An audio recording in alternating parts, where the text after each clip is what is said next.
وبركاته. الحمد لله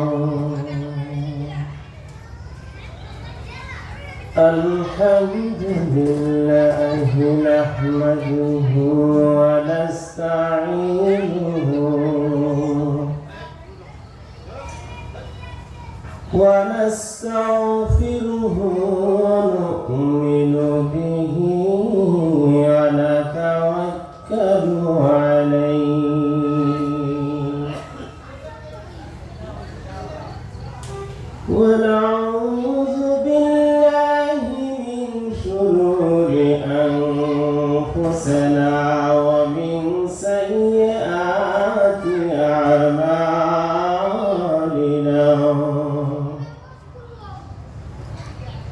من يهده الله فلا مضل له ومن يضلله فلا هادي له ونشهد أن لا إله إلا الله وحده لا شريك له وأشهد أن سيدنا وسندنا وحبيبنا وحبيب ربنا وطبيبنا ومولانا محمدا عبده ورسوله الذي أرسل إلى الناس بشيرا ونذيرا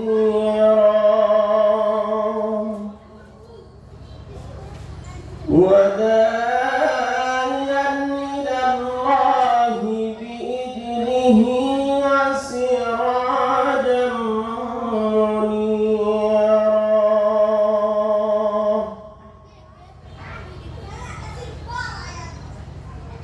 وقال الله تعالى في شأن كلامه المجيد وفي فرقانه الحميد: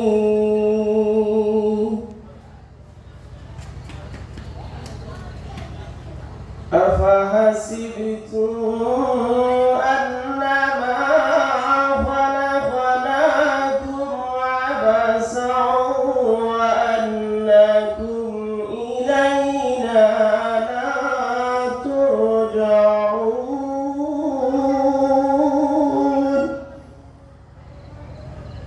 وقال الله تعالى في آية أخرى: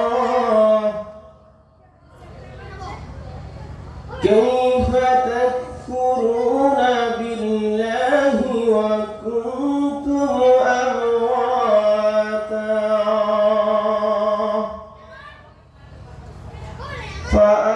فأحياكم ثم يميتكم ثم يحييكم ثم إليه ترجعون.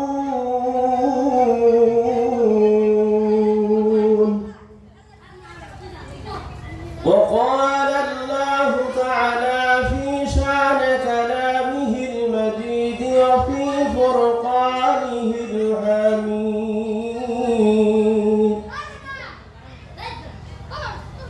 بل تؤثرون الحياة الدنيا والآخرة خير وأبقى.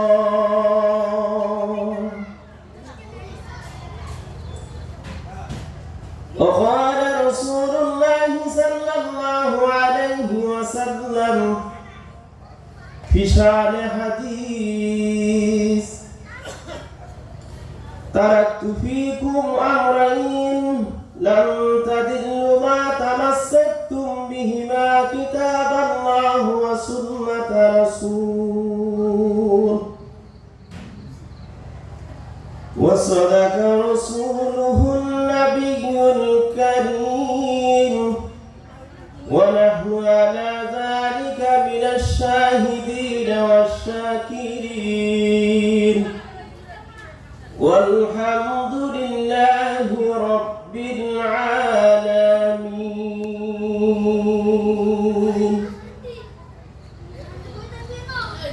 الحمد لله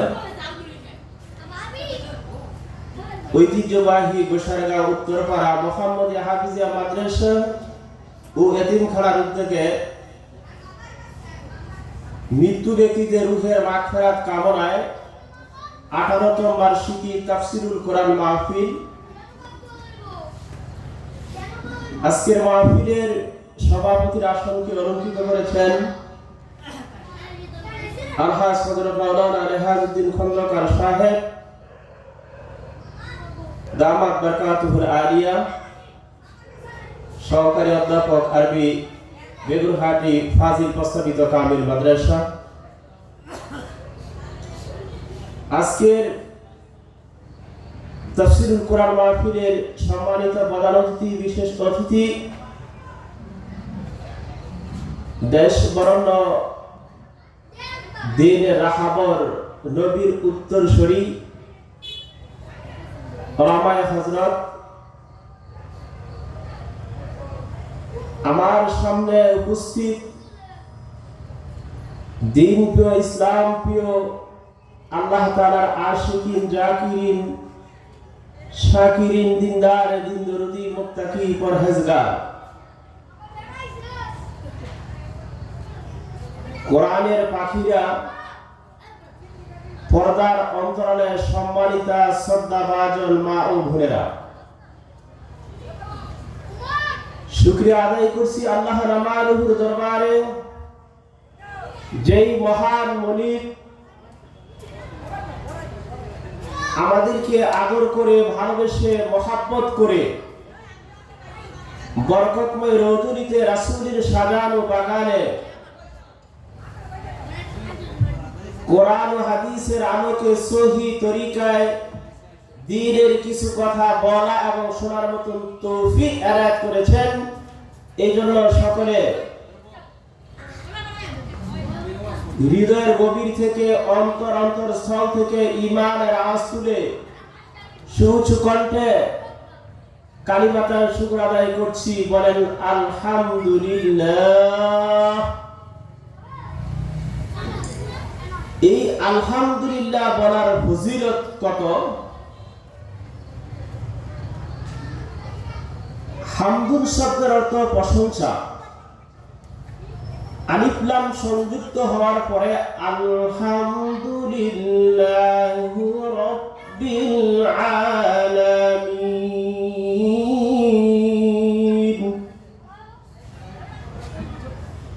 এই আয়াতটা যখন বান্দা নামাজে দাঁড়ায় প্রথম শুরু করে, সঙ্গে সঙ্গে বান্দা এবং আল্লাহর সাথে একটা সম্পর্ক তৈরি হয়ে যায়। আল্লাহ তাআলার কাছে আরো শুকরিয়া, যে মহান মনিব, যে সৃষ্টিকর্তা, পালনকর্তা, রিজিক দাতা, আমাদের যে মনিব, আমরা তার গোলাম, যিনি আমাদেরকে সুস্থ শরীর নিয়ে, সুস্থ মন নিয়ে, সুস্থ দেহ নিয়ে তাফসীরুল কোরআন মাহফিলে আসার মতন তৌফিক দিয়েছেন। এজন্য আরো শুকরিয়া করি আলহামদুলিল্লাহ। আলহামদুলিল্লাহ। পাশাপাশি বিশ্ব নবী শাহে মদিনা দুরূদ সালাম পেশ করছি, যে নবীকে আল্লাহ পাক রব্বুল আলামিন মানবতার মুক্তির জন্য, কল্যাণের জন্য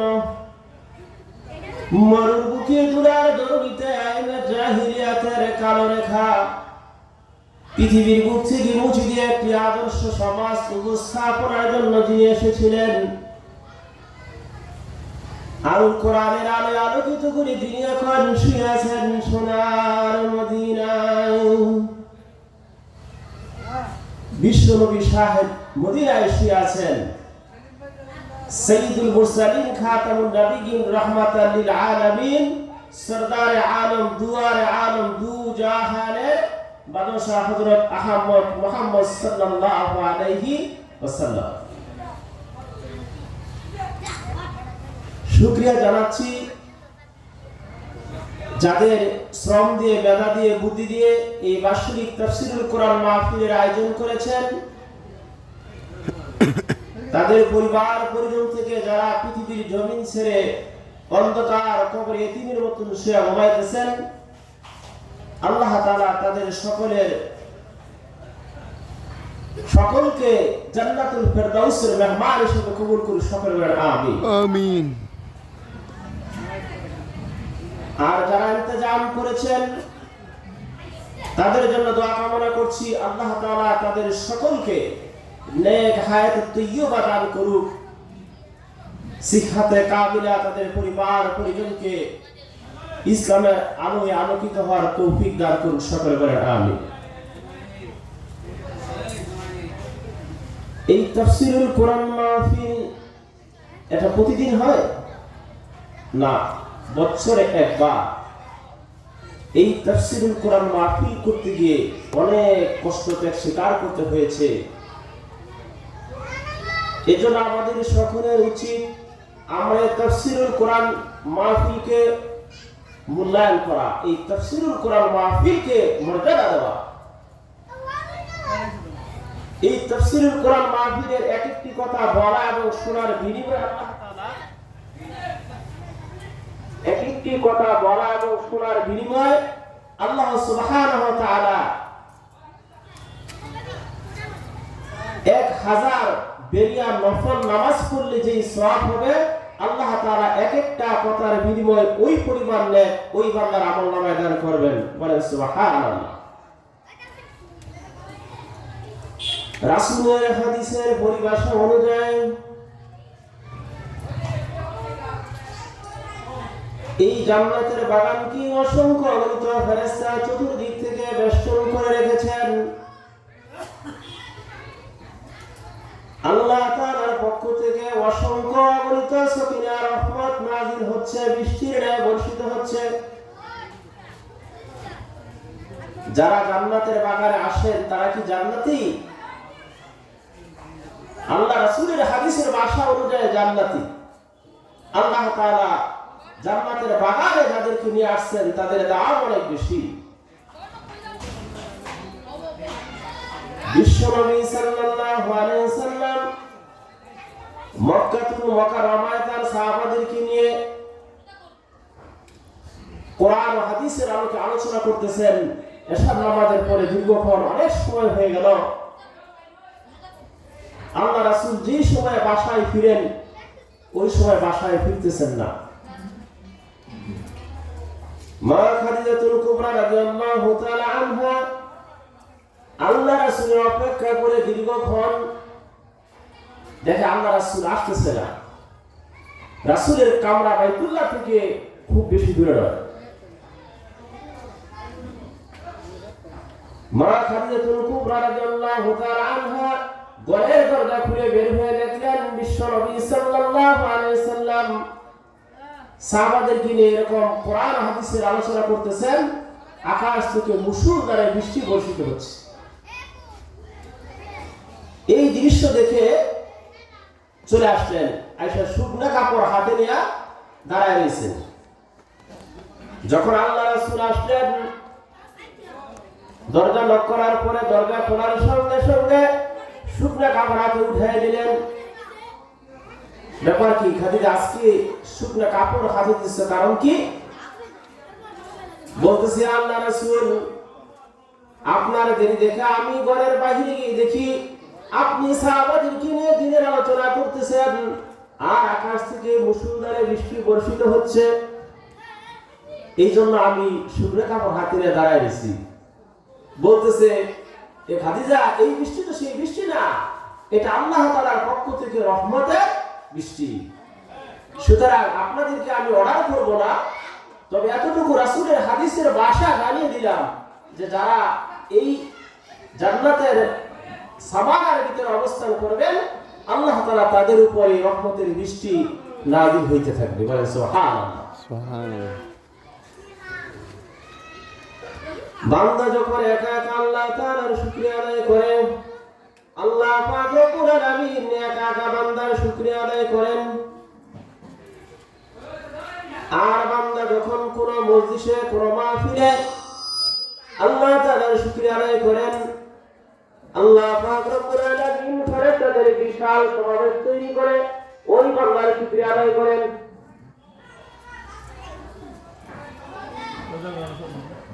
সম্মানিত মাহবুবদেরকে বলবো, সোনালী সাহাবী থেকে মহিলা সাহাবীরা যেভাবে তার স্বামীকে ছেলেকে শক্তি দিয়ে সাহস দিয়ে অনুপ্রেরণা দিয়ে যুদ্ধের ময়দানে পাঠিয়েছেন, শহীদের স্ত্রী হয়েছেন, শহীদের মা হয়েছেন। আজকেও যদি আপনি আপনার স্বামীকে আপনার ছেলেকে বলে তাফসীরুল কোরআন মাহফিলে পাঠাইতে পারেন, তাহলে আপনিও সোনালী সাহাবী থেকে মহিলা সাহাবীদের সমকক্ষতা লাভ করতে পারবেন। বলে সুবহানাল্লাহ, সুবহানাল্লাহ। মহান আল্লাহ পাক রব্বুল আলামিন আমাদেরকে সুস্থতার মতন নিয়ামত দিয়েছেন। এই নিয়ামতের দাম কত? জাগতিক পৃথিবীতে যত প্রকারের সম্পদ রয়েছে, যত প্রকারের নিয়ামত রয়েছে, সকল নিয়ামতের শ্রেষ্ঠ নিয়ামত হচ্ছে কি? সুস্থতা। বলতে পারেন কিভাবে? মনে করেন আল্লাহ তাআলা আপনাকে অনেক অনেক টাকা পয়সা ধন সম্পদ অনেক কিছু দিল, বিনিময়ে আপনাকে অসুস্থ করে রাখলো। এখন আপনি কি সম্পদ কাটবো নাকি সুস্থতা কাটবো? কথা বলেন। নিশ্চয় সুস্থতা কাটবো। আমি যদি অসুস্থ থাকি আর আমার যদি সমস্ত কিছু দিয়ে দেওয়া হয়, এগুলি আমার কি লাভ হবে? সুস্থতা সবচেয়ে বেশি প্রয়োজন। এজন্য বলা হয় অসুস্থতা আসার আগে সুস্থতার কদর করা, বার্ধক্য আসার আগে যৌবনের কদর করা, দরিদ্রতা আসার আগে সচ্ছলতার কদর করা। তো আল্লাহ তাআলা আপনাকে আমাকে সুস্থ রাখছেন, এটা আল্লাহ তাআলার পক্ষ থেকে বিশেষ বড় নিয়ামত। আল্লাহ তাআলা ihsan করেছেন, দয়া করেছেন, মায়া করেছেন। একই সময়ে কত মানুষ মেডিকেলের বেডে হাতড়াইতেছে, অনেকে বাড়িতে অসুস্থ। আল্লাহ সুবহানাহু ওয়া তাআলা আপনাকে আমাকে সুস্থ শরীর, সুস্থ দেহ, সুস্থ মন দিয়েছেন, এটা আল্লাহ তাআলার পক্ষ থেকে বিশেষ নিয়ামত। তারপরে আসুন মহান আল্লাহ পাক রব্বুল আলামিন আপনাকে আমাকে ঈমানের মতন মহান এক দৌলত দান করেছেন। এই ঈমানের দাম কত? ঈমান কি জিনিস? মহান আল্লাহ পাক রব্বুল আলামিন আপনাকে আমাকে এমন এক ধর্মের অনুসারী হিসেবে পৃথিবীতে পাঠাইছেন, যেই ধর্মটা সকল ধর্মের উপর জয় লাভ করবে, শ্রেষ্ঠ ধর্ম। আল্লাহ তাআলা আপনাকে আমাকে ঈমানের মতো মহান এক আলিশান দৌলত দান করেছেন। এমন দিন ধর্ম আল্লাহ তাআলা দিয়েছেন, যেই দিন ধর্ম সম্পর্কে আল্লাহ তাআলা কোরআনে উল্লেখ করেছেন। ইন্নাদ দীন ইনদাল্লাহিল ইসলাম। ইসলাম একমাত্র, কেবলমাত্র, শুধুমাত্র মনোনীত ধর্ম। এই ধর্মের অনুসরণ করে আল্লাহ তাআলা আপনাকে আমাকে দুনিয়াতে পাঠাইছেন। আল্লাহ তাআলা চাইলে আপনাকে আমাকে অন্য কোন ধর্মের অনুসারী বানাইলে পারতেন। ওই ধর্ম থেকে ইসলাম ধর্মে আসতে হইলে বাড়িঘর ছাড়তে হইতো, পরিবার পরিজন ছাড়তে হইতো, অনেক ত্যাগ স্বীকার করা লাগতো। সম্ভব হইতো কিংবা নাও হইতে পারত। আর আমাদের যে দুর্বল ঈমান, এই ঈমান দিয়া অন্য ধর্ম থেকে এই ধর্মে আসা আমাদের জন্য কঠিন হয়ে যেত। এই জন্য মহান আল্লাহ পাক রব্বুল আলামিন দয়া করেছেন, মায়া করেছেন, ihsan করেছেন। দয়া করে, মায়া করে, ihsan করে আপনাকে আমাকে ইসলাম ধর্মের অনুসারী করে আল্লাহ তাআলা পৃথিবীতে পাঠাইছেন। ঈমানের মতন মহান এক আলিশান দৌলত আল্লাহ তাআলা দিয়েছেন। এই ঈমানের দাম কত? ঈমান কি জিনিস? ঈমান কি চোখে দেখা যায়? দেখা যায় না। কিছু জিনিস আছে যেটা চোখে দেখা যায় না কিন্তু অনুমান করা যায়। যেমন বাতাস, কেউ দেখেন